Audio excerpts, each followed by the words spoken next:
ધાનેરામાં એક વડીલે કેન્સર જેવા જીવલેણ રોગને હિંમત અને આયુષ્યમાન કાર્ડની મદદથી માત આપી છે, તો બીજી તરફ શાળાના બાળકોને વ્યસનથી બચાવવા શિક્ષકોએ લાલ આંખ કરી છે। ભારત દેશમાં હાલના સમયમાં કેન્સર એક સાયલેન્ટ કિલર તરીકે ઉભરી રહ્યું છે, જેમાં ખાસ કરીને મોઢા અને સ્તન કેન્સરના કેસોમાં ચિંતાજનક વધારો જોવા મળ્યો છે। ઘણીવાર લોકો શરૂઆતના લક્ષણોને સામાન્ય ગણીને અવગણે છે, જે પાછળથી જીવલેણ સાબિત થાય છે। પરંતુ ધાનેરાના એક 61 વર્ષીય જાગૃત વડીલે આ બાબતે હિંમત દાખવી છે। કેન્સરનું નામ સાંભળતા જ મોટાભાગના લોકો હારી જતા હોય છે, તો વળી કેટલાક મોંઘી સારવારના ડરથી પાછા પડે છે। પરંતુ આ વડીલે સરકારના આયુષ્માન કાર્ડનો સહારો લીધો અને મફતમાં શ્રેષ્ઠ સારવાર મેળવી। ધાનેરા તાલુકા આરોગ્ય અધિકારી લક્ષ્મીકાંત સોમાણીના યોગ્ય માર્ગદર્શન અને દેખરેખ હેઠળ આજે આ વડીલ કેન્સર મુક્ત થવાની દિશામાં છે। યોગ્ય સમયે સારવાર લેવાના કારણે તેમની તબિયતમાં સુધારો થયો છે અને વજનમાં પણ વધારો જોવા મળ્યો છે। તેઓ હવે અન્ય લોકોને પણ સંદેશ આપી રહ્યા છે કે કેન્સરથી ડરવાની કે ખર્ચની ચિંતા કરવાની જરૂર નથી, બસ સમયસર નિદાન અને સરકારી યોજનાનો લાભ લેવો જોઈએ। આ કિસ્સો સાબિત કરે છે કે જો મનમાં મક્કમતા હોય અને સરકારની આરોગ્યલક્ષી સુવિધાઓનો સાચો ઉપયોગ કરવામાં આવે તો કેન્સર જેવી બીમારી પણ હારી જાય છે। સાહેબ, હું પહેલો ગયો પાલનપુર સ્કૂલમાં, અહીંયાથી અમને બરાબર ના લાગ્યો તો મને 2-4 ભાઈઓએ માર્ગદર્શન મળ્યું, ખેડૂતો જઈને આવ્યા હતા સિવિલ કેન્સર હોસ્પિટલમાં। એમની પાસેથી માર્ગદર્શન હિસાબે અમે કર્ણાવતી અમદાવાદ પહોંચી ગયા કેન્સર વિભાગમાં। અહીંયા અમે તરત જ દાખલ થઈ ગયા। દાખલ થવામાં મને કોઈ તકલીફ બીજી પડી નથી અને અમારો અડધા કલાકમાં મને ખાટલો બેડ મળી ગયો હતો। ત્યાં કેન્સર વિભાગની અંદર સારવારમાં ખૂબ સેવા સારી અપાઈ રહી છે, પહેલાંના જેવું નથી, અત્યારે બહુ સારું છે। અને અમારા જોડે ભીમાના ભાઈ હતા, એ 29 વર્ષનો છોકરો હતો, એ 3જા ડોઝમાં હતો પણ ખાજો થઈને ઘરે ગયો હોય। અને મને પણ એવો વિશ્વાસ છે કે અમે અહીંયાથી દવા કરાવીને આવ્યા પછી હું ઘણો શરીરમાં સુધારો થયો છે, 2 કિલો મારું વજન પણ વધ્યું છે।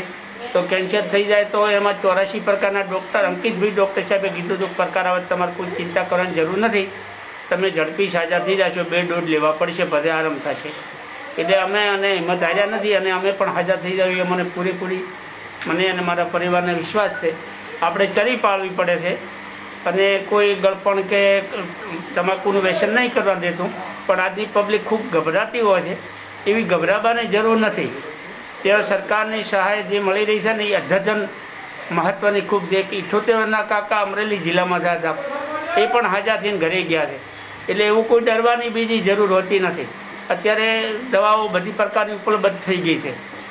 આવો બધો ખર્ચો કેટલો થયો છે તમારો? ખર્ચો મારે થયો હશે સાહેબ ઘણો 60,000 રૂપિયાનો થયો છે, પણ આયુષ્માન કાર્ડ હતું ને એના હિસાબે અમને ત્યાં જમા થઈ ગયા છે, અમારે બીજો કોઈ ખર્ચો થયો નથી। કયા પ્રકારનું કેન્સર હતું, કેટલું બીમાર પડ્યા તમે? હજી અમારે ખાલી 10 રિપોર્ટ કર્યા હતા ને, બેન મેરો, લેપસ્ટિક, બોલો સિટી સ્કેન, ઇકો, એ બધા નોર્મલ આવ્યા હતા, પણ એકમાં થોડોક ચેપ થઈ ગયાનો મને રિપોર્ટ આવ્યો હતો લોહીમાં। તે ડૉક્ટરને એમ લાગ્યું કે મારું બેટું આ થવું ના જોઈએ, આ થયું શાંતિ, બધા રિપોર્ટ કરીને આનું સંશોધન કરાવ।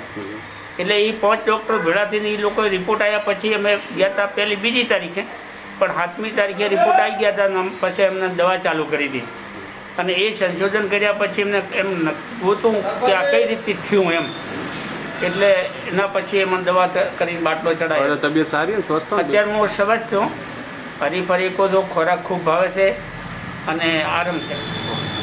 બીજી તરફ કેન્સરનું મુખ્ય કારણ એવા ગુટખા અને તમાકુના વધતા જતા પ્રચલનને રોકવા ધાનેરાની વિવેકાનંદ વિદ્યાલયે કમર કસી છે।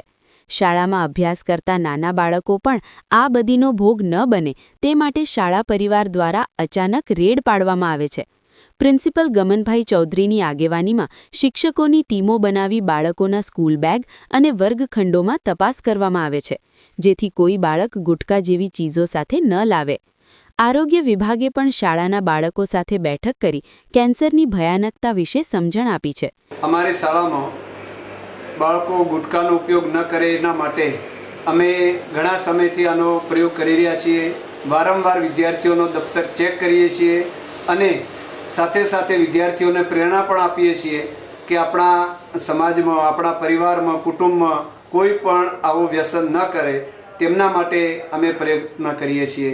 અને વાલીશ્રીઓને પણ વિનંતી છે કે તે પણ પોતાના પરિવારમાં કોઈ પણ ગુટખાનો ઉપયોગ કરતો હોય તો ન કરે, જેનાથી આપણો સમાજ જીવન સુખી સંપન્ન બની શકે એવી શુભકામના. સાહેબ, મળે છે સફળતા ચકાસણી દરમિયાન બેગમાંથી? ક્યારેક કેટલાક વિદ્યાર્થીઓ લાવે છે તો અમે એમને સમજાવીએ છીએ કે ભાઈ આપણા જીવનમાં નુકસાનકારક છે, ગુટખાનો આપણે ઉપયોગ ન કરવો જોઈએ, જેનાથી ઘણી વખત જડબાના કેન્સર થઈ શકે છે, વિવિધ પ્રકારની બીમારીઓ પણ થાય છે, એવું અમે વિદ્યાર્થીઓને સમજાવીએ છીએ.